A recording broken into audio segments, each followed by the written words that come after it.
It's a very unique capability. It comes from interpersonal intelligence.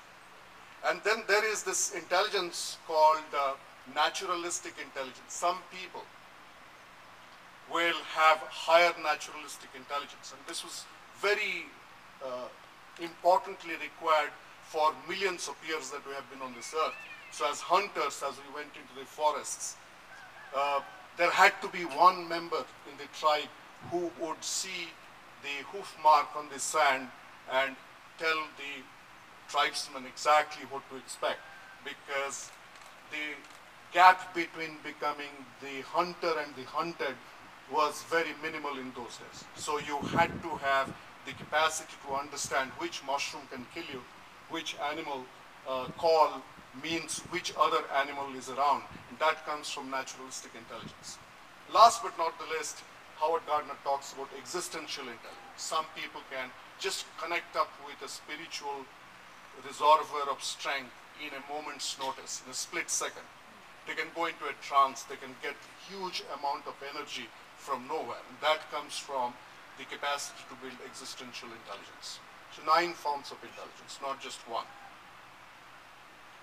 Now, in later times, Howard Gardner wrote a very important piece of work called 5 Minds for the Future, looking at the 21st century. With these 9 intelligences, what do?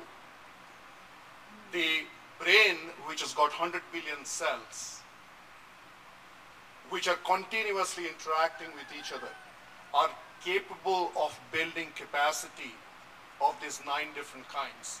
And with those, then you build a mind. And mind is just an abstraction. The brain is not an abstraction. So Howard Gardner says that the power to influence the future would come from harnessing these 9 into what he calls the 5 minds for the future. What are those 5 minds? First, the mind of discipline. People who want to influence others, as against people who want to take instructions from others, would have to master one discipline as we go into the 21st century. Any one discipline. You could be a great flute player, you could be a great musician, you could be an artist, you could be a painter, singer, filmmaker. But you need to identify with one discipline. But the catch here is it takes 10 years to master any discipline. There's a study that's been done in Stanford and in Harvard across various professions.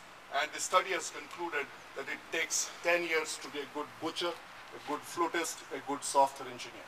So mastering a discipline is not about professional qualification. To be a good journalist, you need to put in 10 years to understand the nuances. To be a good drum player as well. Now, so you need to master a discipline and build the mind of the discipline. That's the first mind of the future. The second mind of the future is the mind of synthesis. It's not important to be able to be a master of one discipline, to be able to navigate the future, because the world we live in will have problems which are necessarily interdisciplinary in nature.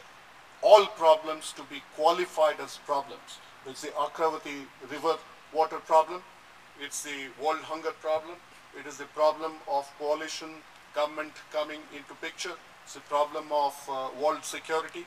Any problem, if it qualifies to be a problem, would require a multidisciplinary approach. Ask any surgeon and he will tell you, or she will tell you, that every surgery is a multidisciplinary issue. Now for this, not only one has to master a discipline, but understand the nuances of other disciplines so that you are able to build a synthesis, you are able to create an abstraction and then come out with solutions that will solve life's problems. So you need to develop mind of synthesis, the capacity to synthesize. The third mind is the creative mind, because problems are becoming increasingly unscripted, increasingly things which humanity has not been familiar with. Let's look at the greenhouse effect that the world is going through. We, in our generation, for the first time, are going through it. 9/11, nobody had been trained to handle 9/11. So most problems that we will see and we are seeing in life and in our professions are problems that have we have not been trained for, which means that the tested and the tried solution will not work, which means that we better be creative, which means that we have to build the creative mind. The fourth is what Howard Gardner calls as the respectful mind. Now, the very fact that most of life's problems would require interdisciplinary handling, it means that specialists will have to come together. And specialists from different disciplines coming together are like dogs from different villages coming together. So, at the same time, you have limited time to solve a problem, whether you are dealing with a hijacked drama or you are trying to find out a solution, a medical solution to SARS epidemic. You have limited time, or you are handling 9/11 or 26/11. So only certain categories of people will have the capacity to bring these different dogs from different villages to not bark at each other, but to create a symphony of sorts. So you require a respectful mind. Unfortunately, no engineering education, no MBA teaches you how some people are more respectful than other people. And yet if you look at the qualities of a Narayan Murthy, you'll immediately know what a respectful mind is all about. He comes in and it is very evident that he has respect for you. As a result, he gets notified electronically, digitally, wirelessly that you have respect for him. Last but not the least, Howard Gardner talks about building the ethical mind for the future. And this ethics is not about do good, be good kind of ethics. This ethics is about two things. One is about certifying the completion of your own work. The last flutist who was on stage, only he can tell whether he performed as well as he is capable of performing. Nobody in the audience will know. Only he and his God will know that this was his best performance. So only he can certify the completion of his work. When I'm lying under general anesthesia in a city hospital, I have no way of knowing whether the doctor has truly done all that was in the hand of the doctor, and whether I was the best operation or the best operation was performed on me. But imagine what would happen if we would need supervision for everybody.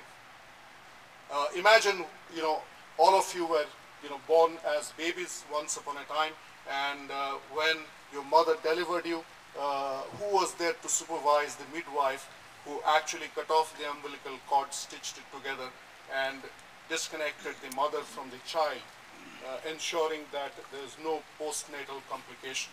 There's nobody to supervise that woman. It most probably was a woman. So that person self-certifies the completion of work and is capable of working unsupervised. So what Howard Gardner says is, with the 9 forms of intelligence, we have to build the 5 minds for the future. Now, with the 5 minds for the future, we come back again to the functioning of the left brain and the right brain. The left brain is about mathological thinking, which has been over-glorified in the last century. And the right brain is a sense-making brain. It is a brain that sees in terms of relationships. It's a brain that sees in terms of possibilities. If you look at Slumdog Millionaire, you and I would go to a Dharavi slum and we'll see a slum, and somebody will look at it and say that there's an Oscar opportunity here. So that person is being led by the right brain. So given that, welcome to the conversations of the day. You will find that the day is actually led by right brain thinkers, and it is time that we got in touch with the right brain in us so that we are able to bring about the 9 intelligences to build the 5 minds for the future. Thank you very much.